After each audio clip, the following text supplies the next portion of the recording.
পরীক্ষায় ভালো রেজাল্ট করতে গেলে শুধুমাত্র পড়ে গেলেই হবে না, কয়েকটা জিনিস বুঝতে হবে, সেই অনুযায়ী আমাদের পড়তে হবে। এবার কয়েকটা জিনিস কি বুঝতে হবে? দেখো, ইতিহাস আমাদের কাছে বেশিরভাগ স্টুডেন্টের কাছে অনেক কঠিন একটা সাবজেক্ট মনে হয়, অনেক সাল তারিখ রয়েছে, অনেক কিছু পড়তে হয়, তাই জন্য কঠিন একটা সাবজেক্ট মনে হয়। ঠিক, কঠিন তো বটেই, সমস্ত সাবজেক্টই কঠিন, যদি না পড়ি তাহলে আরও বেশি কঠিন, যদি পড়ি তাহলে সহজ।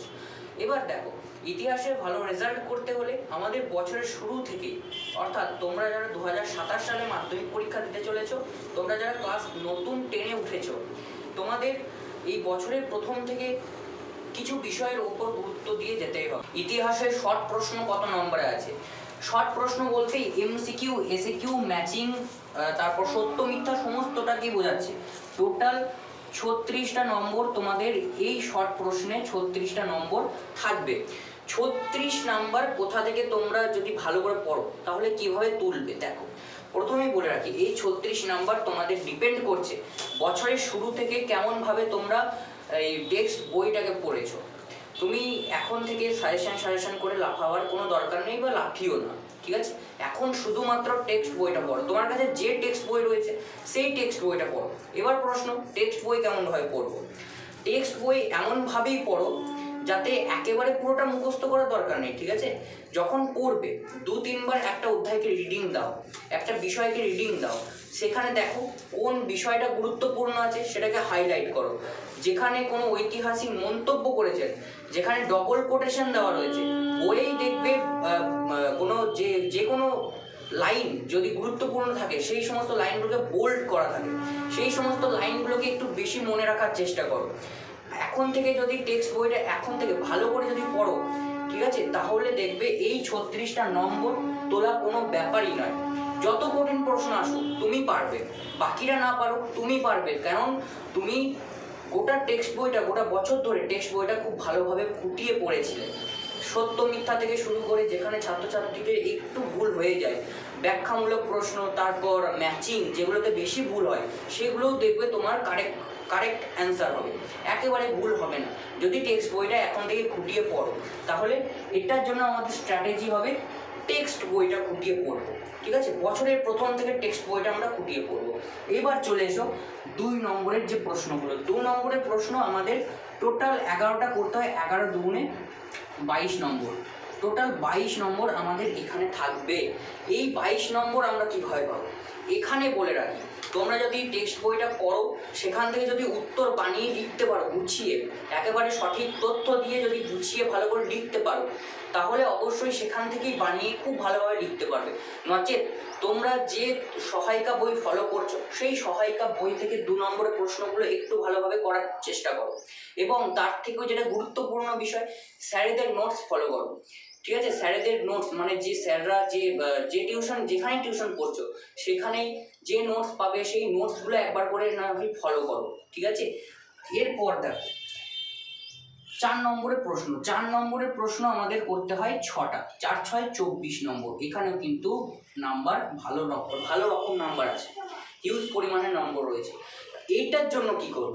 এটার জন্য একেবারে ডিপেন্ড হতে হবে তোমাদের স্যারেদের নোটস, ঠিক আছে? স্যারেদের নোটস এখন থেকে তাড়াহুড়ো করবে না। স্যারেদের এখন থেকেই যে সাজেশন লাগবে, আমাদের সাজেশন অনুযায়ী পড়তে হবে, সাজেশন না পেলে আমি পড়তে পারবো না, এরকম না। স্যাররা যা লেখাচ্ছে বিশ্বাস করো, যার কাছে টিউশন করছো তাকেই বিশ্বাস করো, এবং বিশ্বাস অনুযায়ী তুমি সেই নোটসটাকে ভালো করে পড়ো, ঠিক আছে? একবার না হোক, 2 বার না হোক, 3 বার রিডিং দাও। প্রথমে রিডিং দাও, মনে থাকবে না, ঠিক আছে? একবার না দেখে লেখার চেষ্টা করো, দেখো কতটা মনে থাকছে। যতটা মনে থাকছে না তারপর আরেকবার ওই নোটসটাকে নিয়ে খোলো, দেখো কোন কোন পয়েন্টগুলো তোমার মিস যাচ্ছে, কোন কোন পয়েন্টগুলো তুমি পারছো না, কোন কোন বড় বড় বানানগুলো তোমার হচ্ছে না, সেইগুলোকে আরেকবার প্র্যাকটিস করো, ঠিক আছে? যত তুমি খাটবে তত তোমার হবে, যত তুমি সময় দেবে তত তোমার রেজাল্ট কিন্তু ভালো হবে। সময় দিতে হবে, ধৈর্য দিতে হবে, ঠিক আছে? ধৈর্য রাখতে হবে, যদি ধৈর্য না রাখো তাহলে কিন্তু হবে না। তারপর দেখো 8 নম্বর, যেটা গুরুত্বপূর্ণ, 3টে 8 নম্বরে থাকে, একটা করতে হয়, এখানে 8 নম্বরই থাকবে। তাহলে আমাদের টোটাল হয়ে গেল 90 নম্বর। এবার এই 8 নম্বরের প্রশ্নের জন্য কি করবে? এই 8 নম্বর গুরুত্বপূর্ণ 8টা নম্বরের জন্য সেই একই আমরা স্যারদের নোটস পড়বো। এবার তোমরা বলতেই পারো, তোমরা যখন এই নোটসগুলো পড়বে তোমাদের একটা সমস্যা কিন্তু হবে, যে নোটস পড়ছি কিন্তু নোটস মুখস্থ হচ্ছে না। মুখস্থ করার কি উপায় রয়েছে? দেখো, নোটস মুখস্থ করার একটাই উপায়, 2-3 বার রিডিং দাও। রিডিং দেওয়ার পর সেটাকে না দেখে লেখো, আরেকবার না দেখে লেখার পর আরেকবার সেটাকে রিডিং দাও, দেখো মনে থাকবে। আর তার থেকেও যদি শর্টকাট চাও তাহলে একটাই বলবো, পয়েন্টগুলোকে মনে রাখার চেষ্টা করো। কি কি পয়েন্ট ছিল, ঠিক আছে, পয়েন্টগুলোকে পরপর একেবারে লিস্ট অনুযায়ী তোমরা সাজাও, লিস্ট অনুযায়ী সেটাকে মনে রাখার চেষ্টা করো, তাহলেই দেখবে বড় প্রশ্নের ক্ষেত্রে আর কোনো প্রবলেম হবে না। এভাবেই তোমাদেরকে কিন্তু পড়ে যেতে হবে। আর শর্ট প্রশ্নের জন্য কিন্তু তোমাদের গুরুত্বপূর্ণ এই 36টা নাম্বার পেতে গেলে অবশ্যই তোমাদের টেক্সট বইটাকে খুঁটিয়ে পড়তেই হবে। টেক্সট বইটাকে খুঁটিয়ে যত পড়বে তোমার 36 পাওয়ার চান্স কিন্তু ততই বেড়ে যাবে। তারপর কি বললাম, 2 নম্বরের ওই একই, যদি পারো খুব ভালো কথা, বই পড়ে যদি নিজেই 2 নম্বরের প্রশ্নগুলোকে লিখতে পারো তাহলে খুব ভালো কথা। যদি না পারো তাহলে স্যারেদের নোটস, সহায়িকা বই যেগুলো আছে সেইগুলোকে ফলো করো। এবার সাজেশন দেখো, তোমাদের টেস্ট পরীক্ষার আগেই তো সাজেশন বই বেরোবে, সম্রাট এক্সক্লুসিভ সাজেশন বই তো বেরোবে, সেটা নিয়ে চিন্তা করার কোনো বিষয় নেই।